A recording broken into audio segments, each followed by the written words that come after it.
major, yeah. I was hoping for colonel, actually. No, no, you're still a major. Okay. And this is Danny, my assistant. 25 years, man and boy. He had hair down to his arse when he worked for me. I'm Danny. I'm Sting's tech and have been for 25 years. My first tour was with the Police in 1979. It was Zenyatta Mandata. Album had just come out.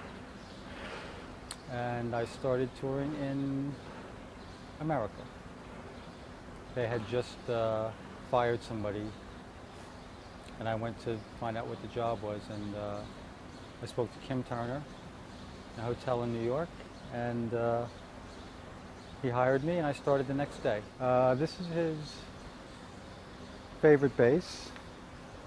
It's a 57 Fender Precision bass.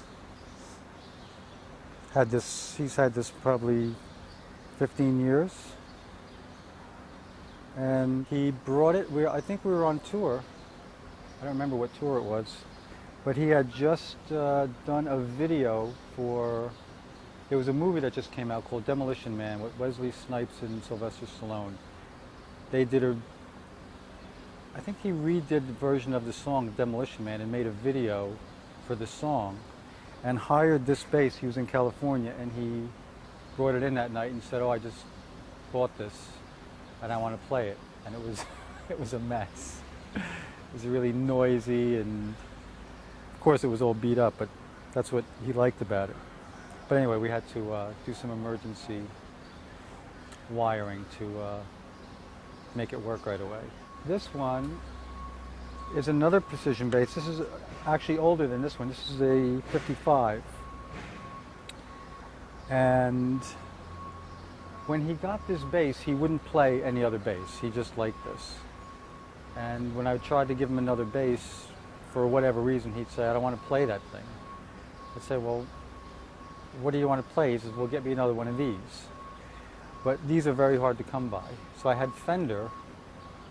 I sent them pictures and I took measurements and I asked Fender to make me what looked like one of these. So they sent me a distressed one and beat it up and made it look as much like that as they could and got the neck right and everything.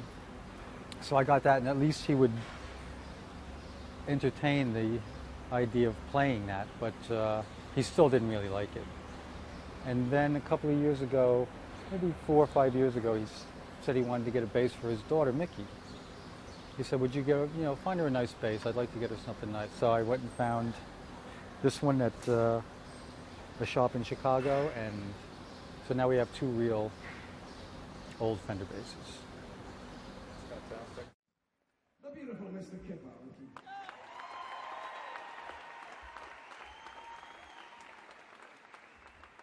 This guitar in one song, he plays this guitar in one song, and he plays this guitar in one song. And he plays the bass the rest of the night. Really, this is the only one he plays. He'll play this one only if there's an emergency and I have to give him a different bass. This is my preamp rack. This controls everything that the bass speakers are over there, and there's an amp rack over there. So all this stuff gets sent to the amp and the speakers over there.